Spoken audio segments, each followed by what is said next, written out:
Okay, it is high noon Pacific Standard Time, and it is time for the Architects and Heroes live stream show. You know, many times I have people on here, I'm like, this person needs no introduction. This person really almost doesn't because he's just that prolific in his output. John Herndon, how are you? I'm well. Thank you. Yeah, I'm good. It's weird. Everybody is weird right now. Yeah. I don't know about you, but people have been pretty weird in my world for a long time anyway. So it's just kind of like, it's just an extension of weird, you know? Yeah.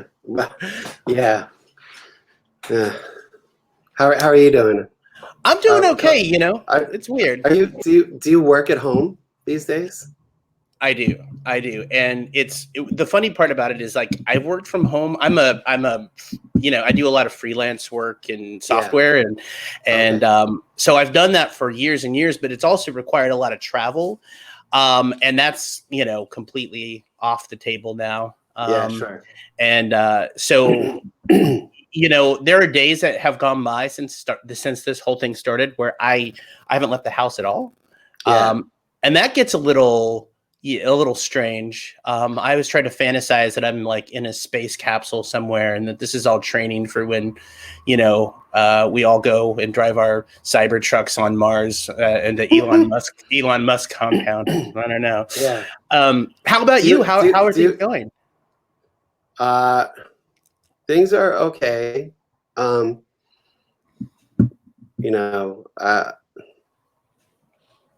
It's hard to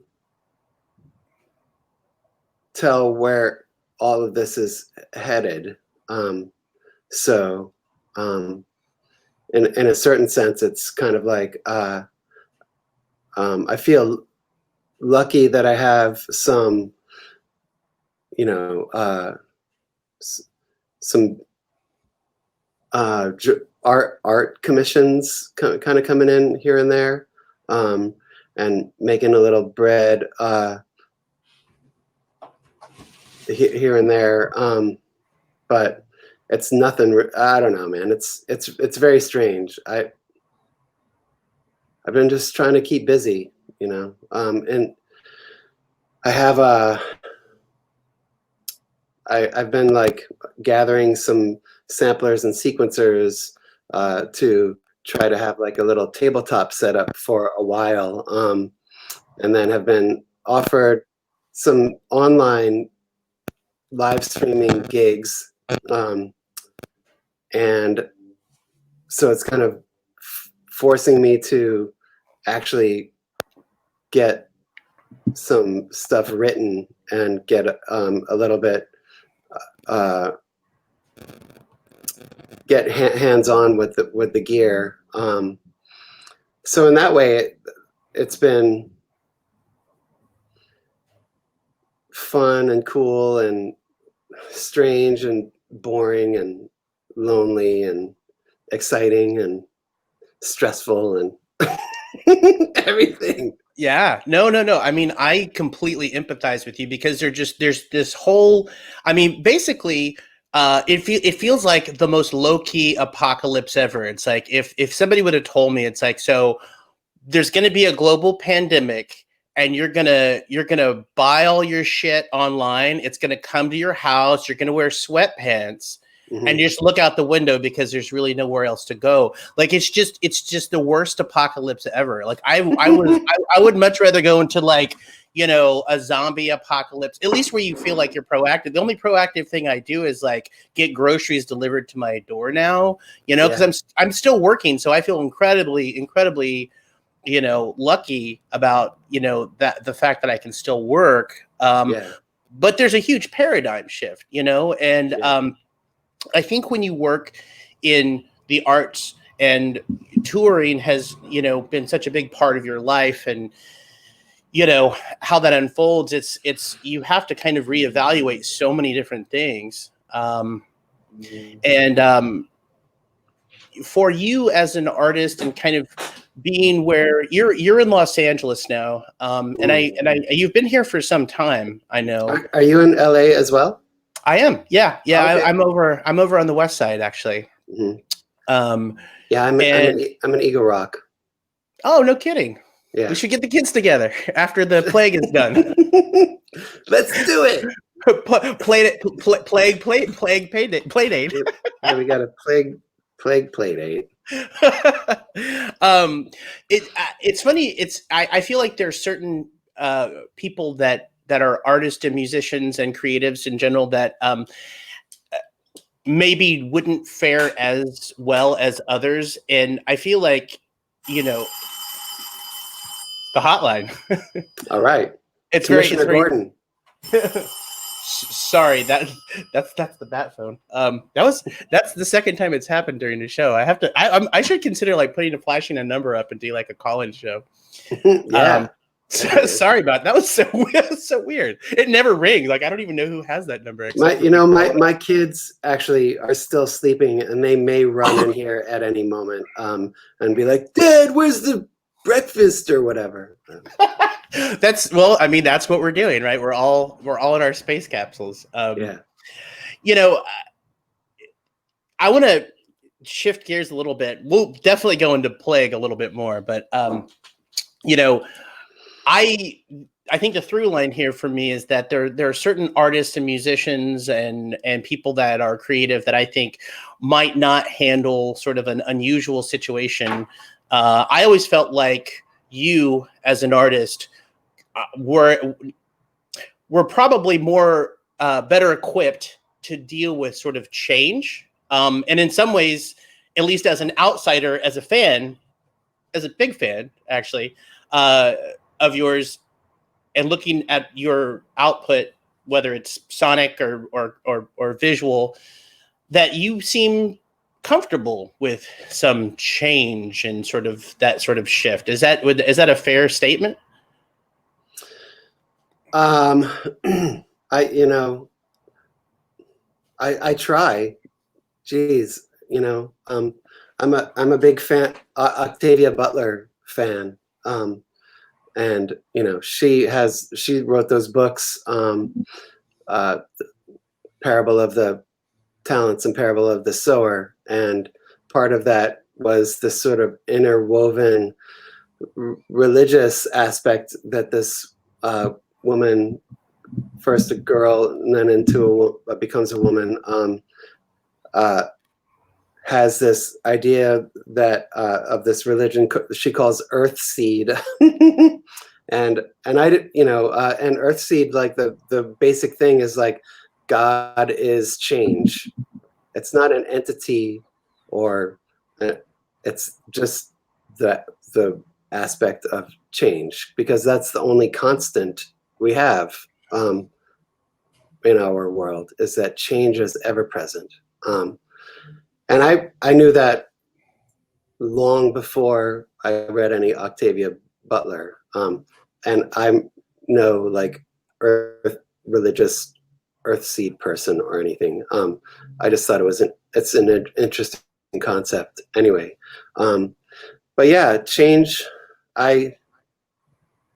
it's something that I have grappled with forever. I think we all deal with it on many, many levels, because it really is always happening. I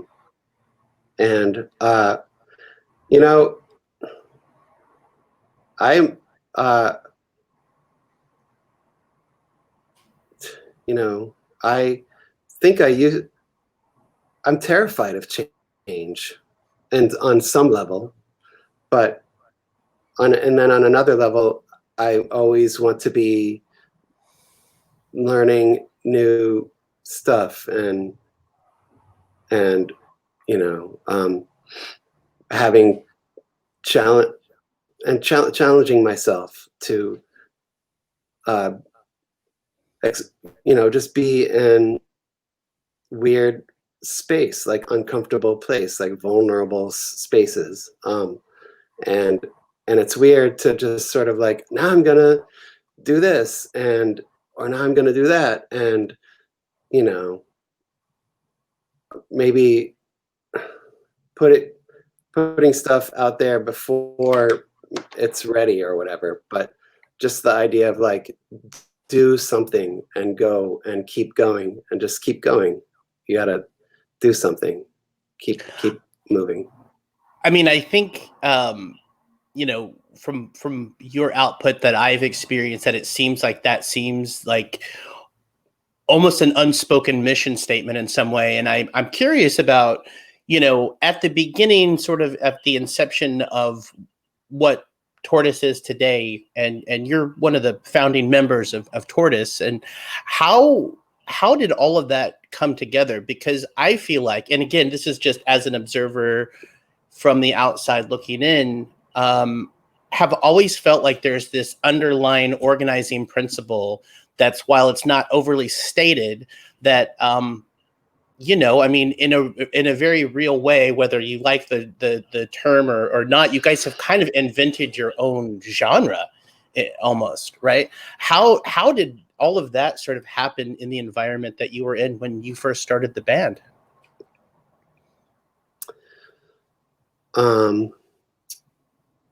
You know, just like any, I think, or many situations where people are musicians. I think there's a lot of different reasons why people play music. One of my goals when I moved to Chicago and started pursuing a career in rock and roll or whatever was I wanted to be in a band with my friends.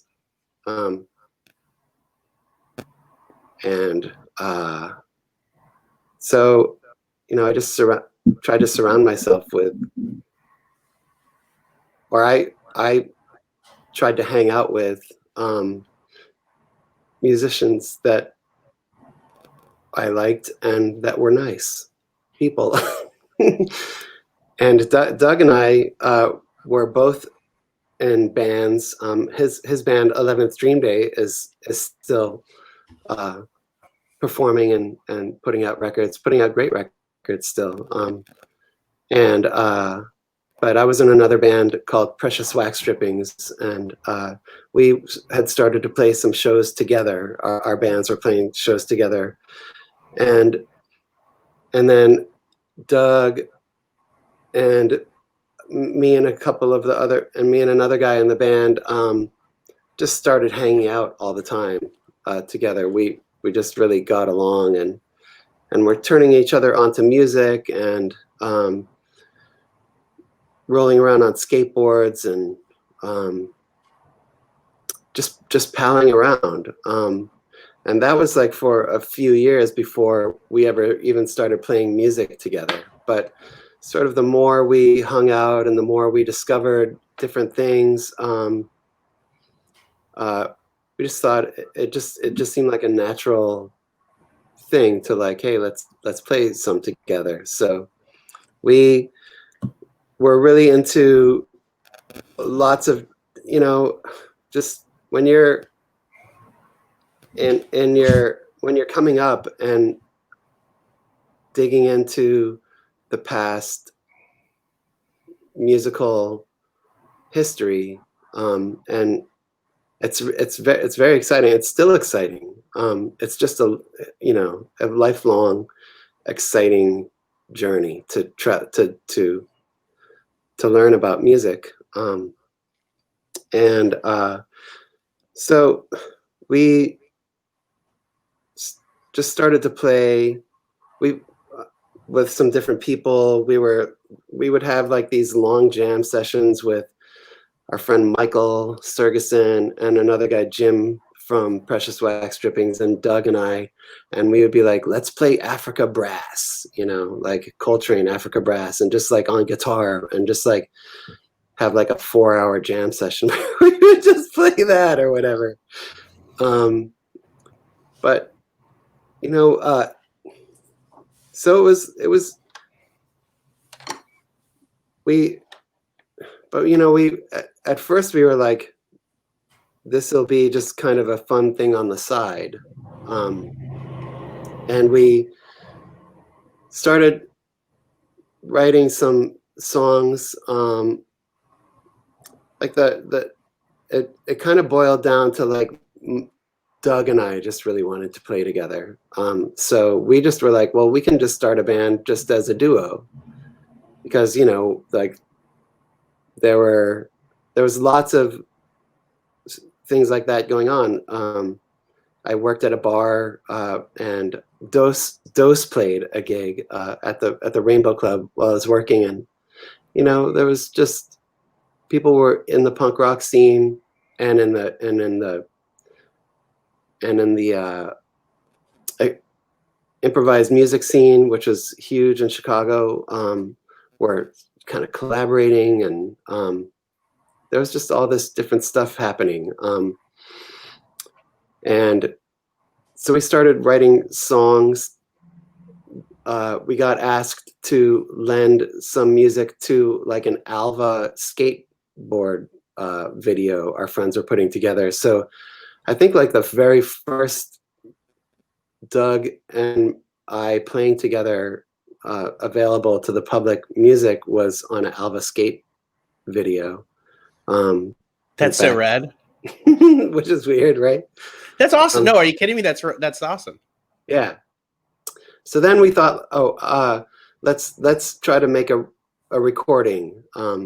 Bettina Richards had signed 11th Dream Day to Atlantic, or to maybe London.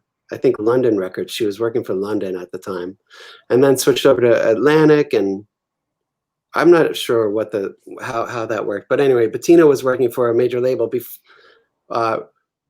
and like sort of the tail end of that career, she started Thrill Jockey, and then decided to go all in for Thrill Jockey. And so she had expressed interest in maybe releasing something if Doug and I put something out, and got a good recording of some stuff. We booked a few days at Steve Albini's studio, but with David Sims recording at the desk, engineering. And we recorded for a few days there, maybe 2 days, maybe 1 day. I don't know, half a day. Time. What's time? Somehow those I think those tapes just got recorded over. I think they got recycled, and so those are gone. Oh man. Nobody has a copy of that material. So then Steve decided to move into electrical. So his studio shut down for a few months before he was up and running again. But we were living in the same neighborhood as Idful Studio that was run by Brad Wood at the time in Wicker Park. And our friend Casey Rice, who was in a really great band called Dog, was engineering at the studio. And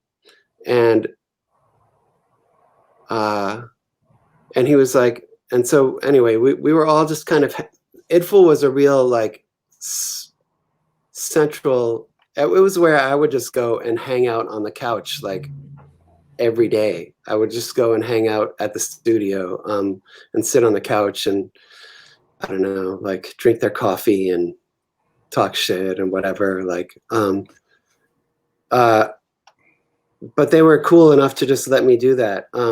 Anyway, so we're like, let's do some recording with Brad.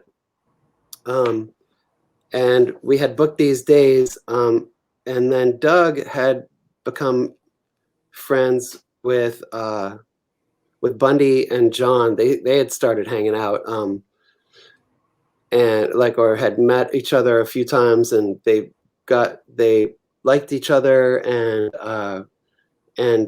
Doug said, "Hey, we're doing this recording. Would you guys want to come and just check it out? I don't know, hang out and maybe play on some stuff if you want and see what happens or whatever." So I think that was like the very beginning of Tortoise, was those recording sessions that became the first two 45s that we put out. was really the beginning of the band. When the four of us got together and played for the first time, was in the studio at Idful. And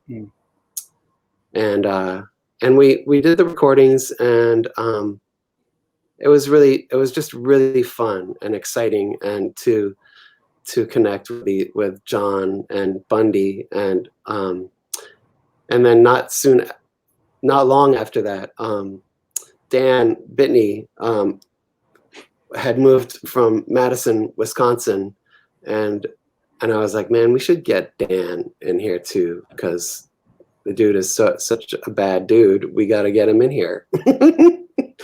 And so we booked some show. We booked a show at the Lounge Acts, which was on Lincoln, and we were going to open for the X, with I think it was X and Tom Cora, were on tour together, and we were going to open for them, and they had some issue at the Canadian border and missed the show. But Sue Miller, who was running Lounge Acts, was like, how about we'll just open the doors for free, and if you guys want to play, you can play, and we'll give you a cut of the register or whatever.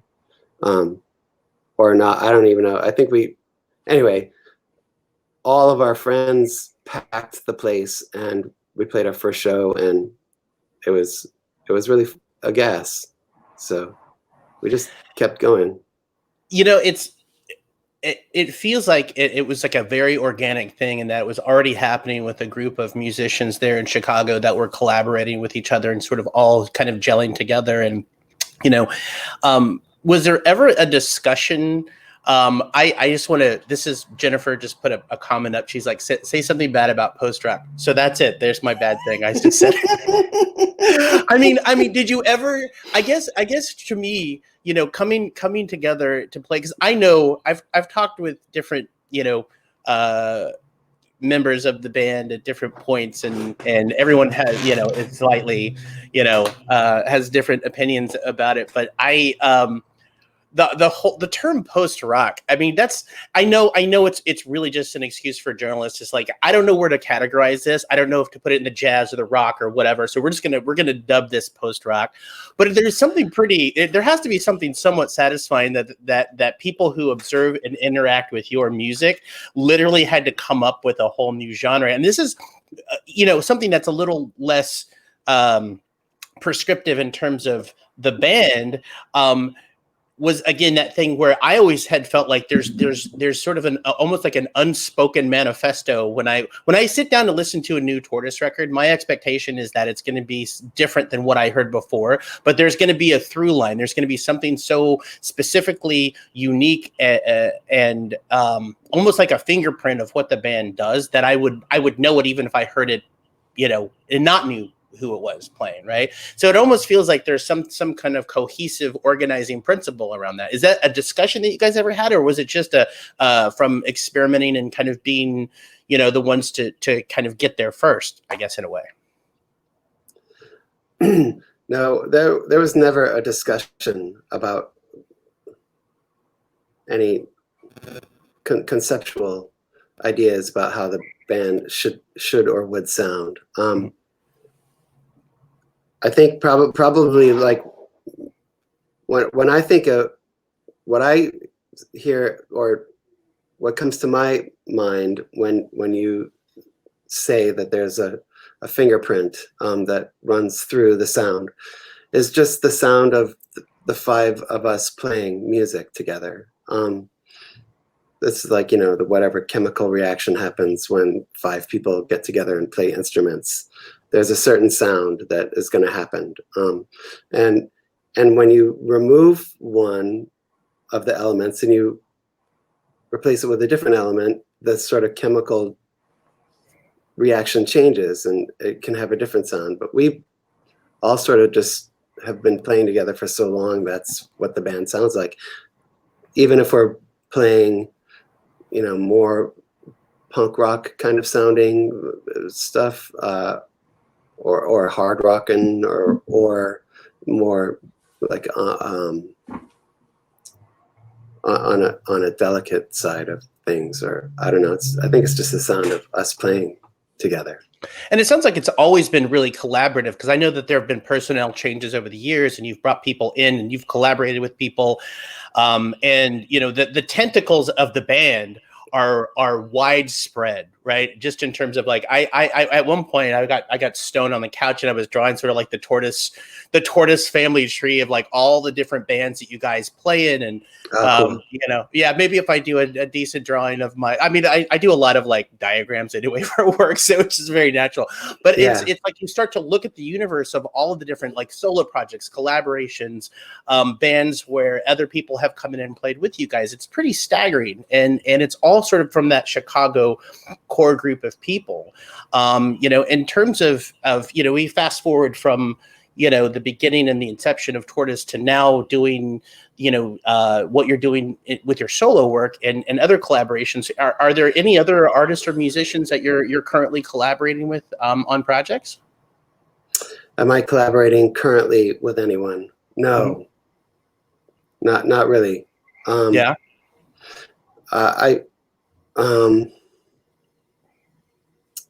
Let's see. I might be forgetting something, but I'm really just these days I've been really like focusing on trying to get a solo Grape Dope set together, and whatever that's going to look like or sound like.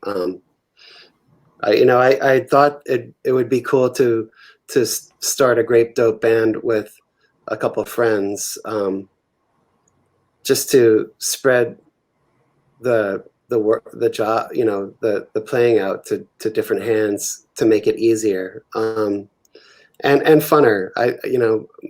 I really love the collaborative aspect of playing. You know, I like this.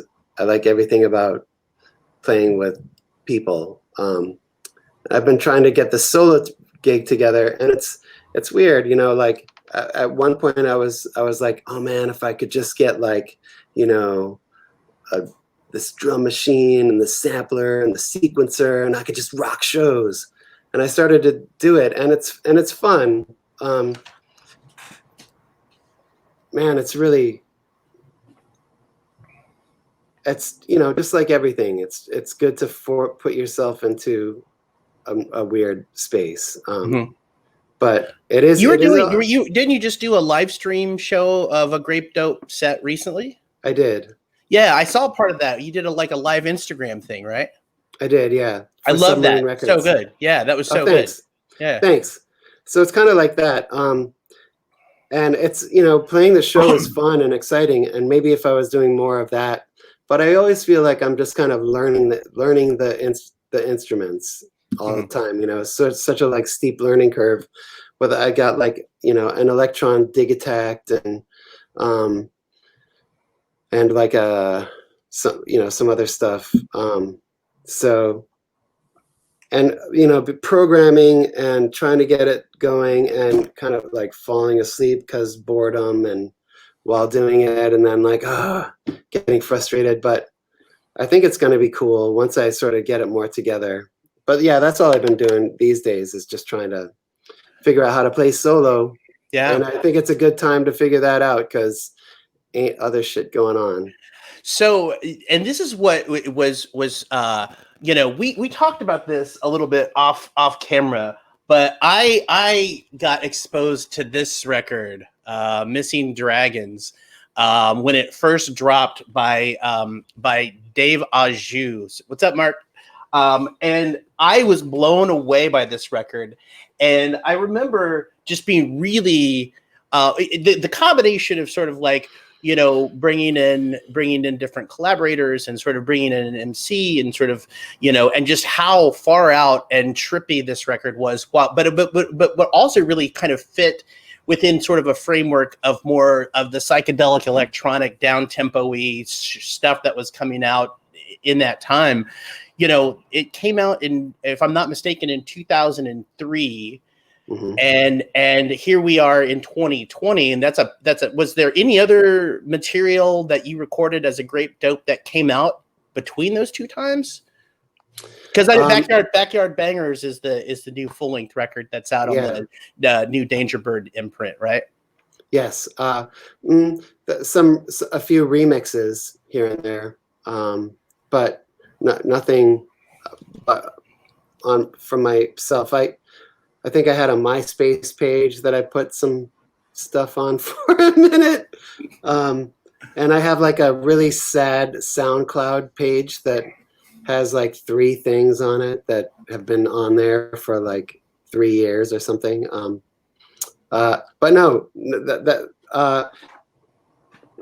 you know, I had 2 kids. And congratulations. Thanks. My oldest boy will be 17 in about a week. Wow. So that's kind of what happened. Honestly, is like, man, life and kids and everything, and you know, Tortoise was going, and I just, you know, relationship splitting up, divorcing, moving into a different house, like. Just everything, life happened, and so a Grape Dope got pushed way to the back burner. And when I got asked to do the this Danger Bird record, my friend Aaron Espinoza asked me. He was curating the Arthur King Presents series.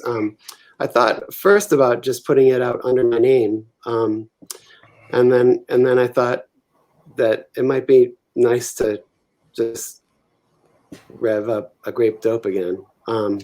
But I'm very, very pleased that you did that, because that material to me was that record to Missing Dragons, I felt like was so slept on, and there's just such a rich sonic area that you were starting to explore in that vein that I thought was just amazing. So when I heard this was coming, it kind of came out of nowhere. Like there wasn't a lot of like chatter about it. It was just like one day there's a Grape Dope record. I was like, holy shit, this is amazing. You know, and it is sincerely one of my top records releases for the year. I mean, it is a fantastic record. So kudos to you on getting that going, and the whole Danger Bird imprint, the Arthur. It's Arthur King Presents. Arthur King Presents. I think it's great. I mean, I think that's such a great thing to do for them, you know, to kind of go in that direction. That's pretty incredible, man. It's a really fantastic record. Did you have the material first? Were you working on the material first and then the record came out, or you were like had that discussion and then you created a new material for it?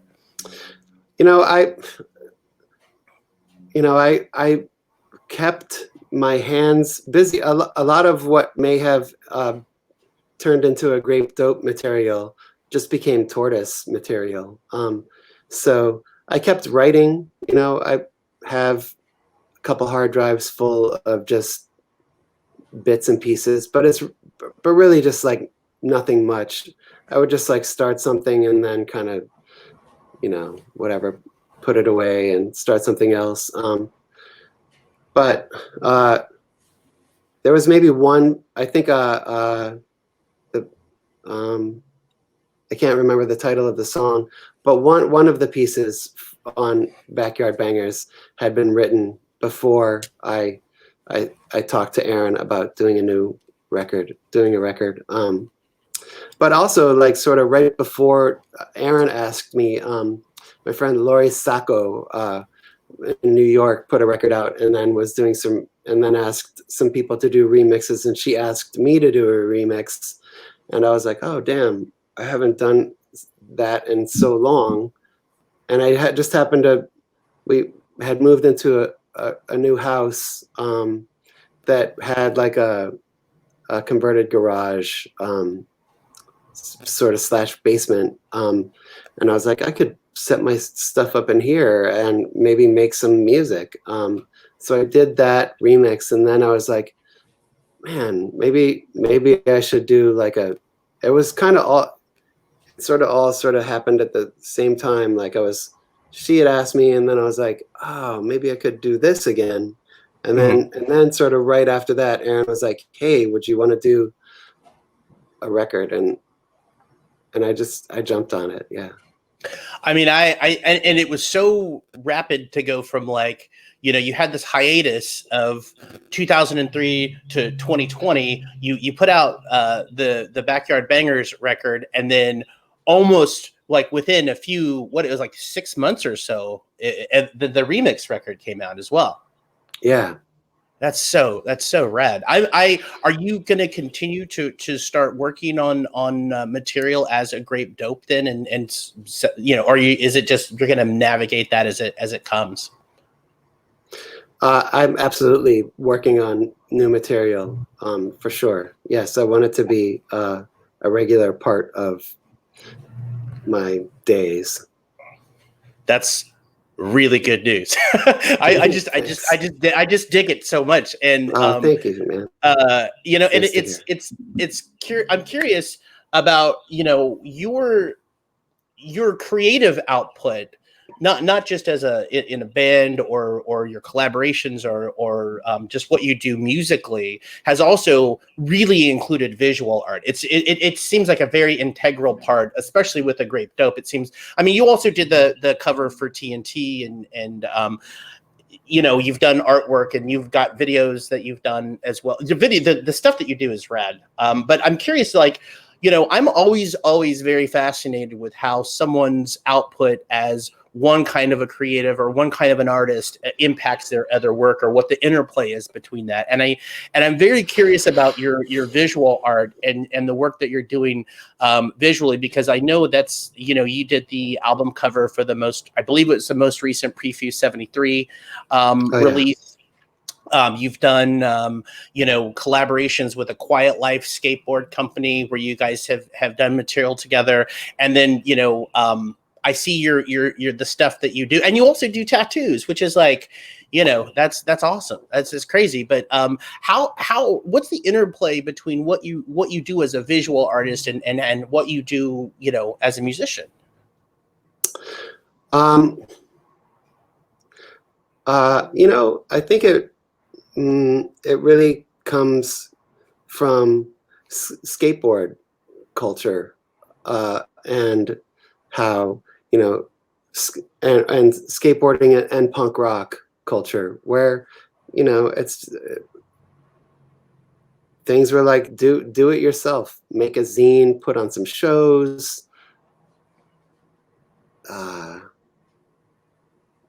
make your own flyers, make your own record covers, just do it yourself. Paint on your skateboard, paint on your shoes, everything, it was just sort of like, I was just interested in, I mean, even before, like, I discovered punk rock or whatever, I loved Marvel Comics, and my friends and I would just draw the Fantastic Four all day long, and so I started drawing before I really started playing music, and I felt like when I was a kid in elementary school, all the other kids were better at drawing the Thing from Fantastic Four than I was. And so I just was like determined to just be good. So I just drew a lot. I didn't have like, and I still don't have like great technical skill or anything, but I like to doodle, and it makes me feel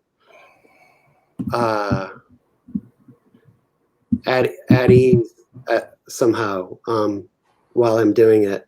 So I do it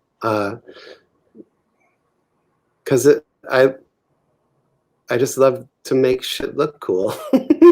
I don't know. I mean, it seems like the extension of what you do as a visual artist, though. It's just so present, and and again, same thing with the music. It's very uniquely yours. I can see a piece that you've drawn, I can see a piece that you've done, and almost instantaneously know that it's your work, and that's a really unique thing, for someone to be able to kind of have, again, that fingerprint of the type of output that you create, right?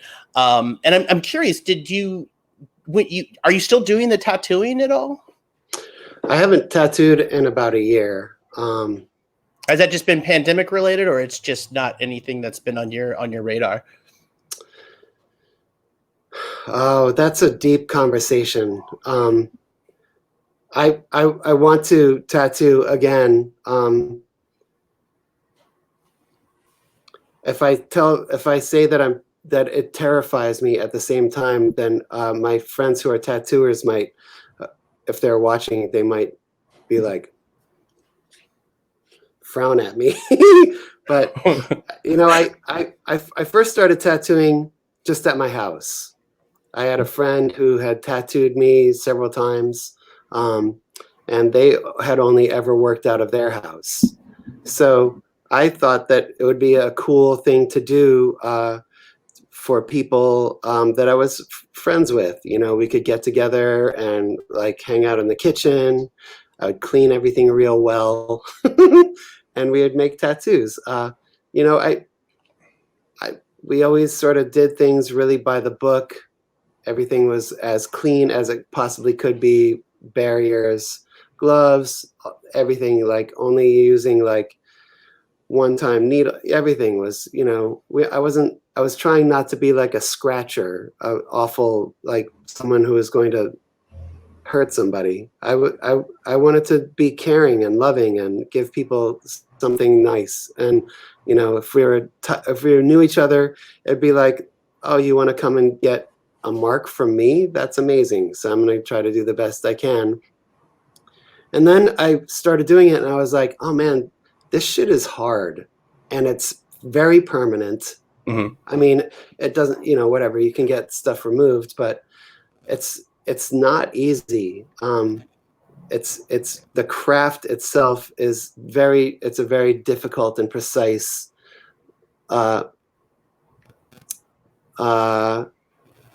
process. Mm-hmm.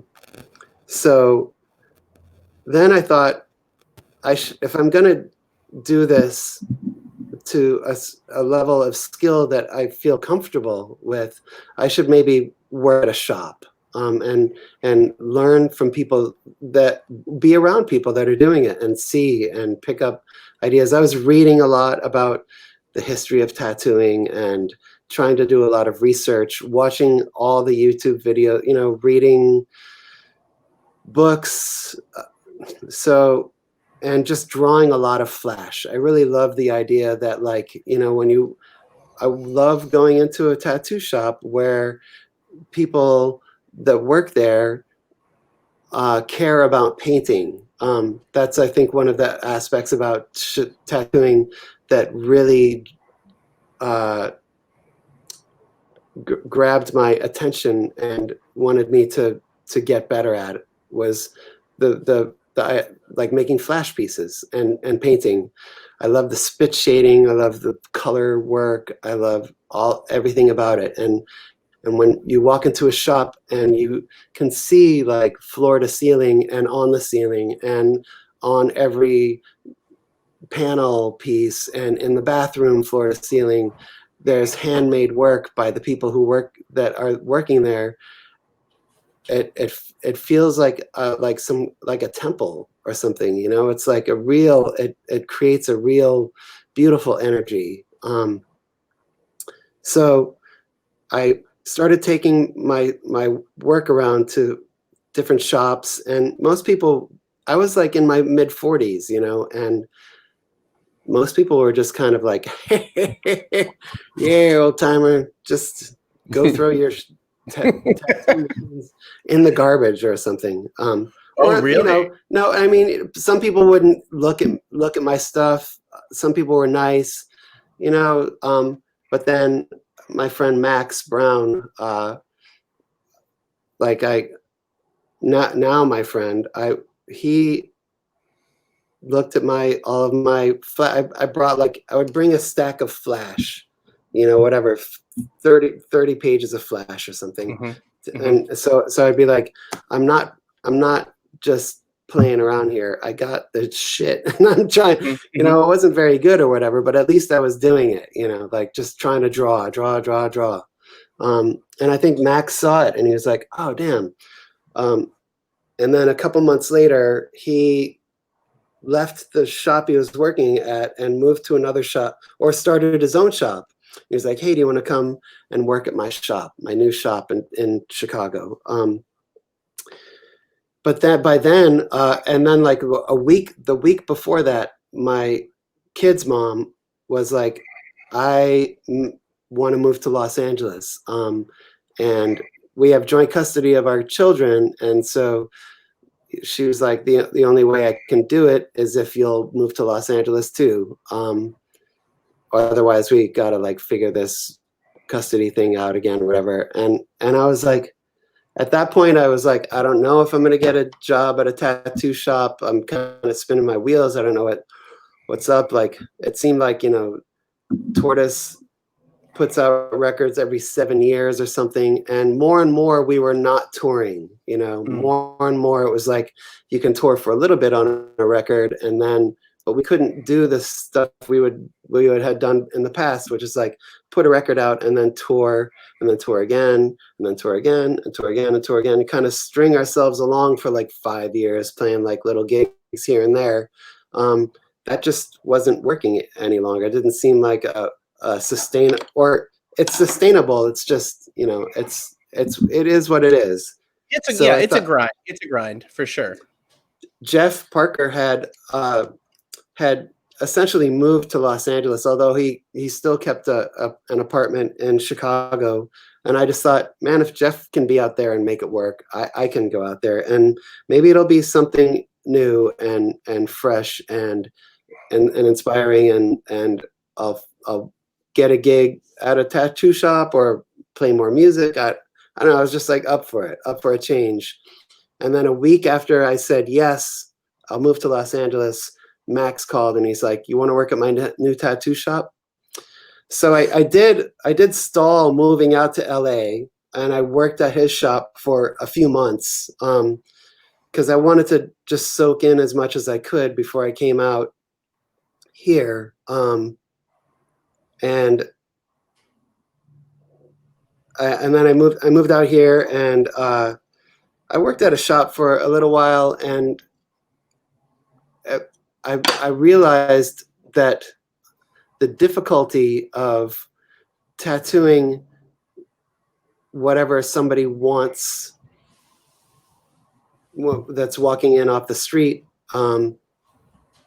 was more than I wanted to invest time in learning how to do. You know what I mean? Like scratching punk rock tattoos with your friends at home is different than tattooing like a beautifully rendered Microsoft font on like a group of like lovely young Los Angeles kids. I don't know. It was just too I just, you know, I have an insane amount of respect for people who are able to do that because it takes a lot of time and perseverance to get to that point, at least for me. I think I lost you.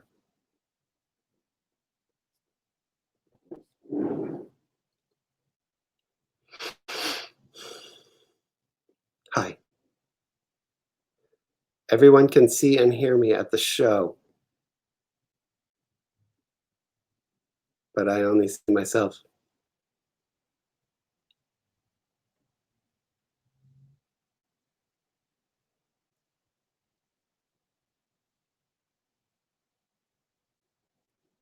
Peace.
Sorry about that. We had a power surge.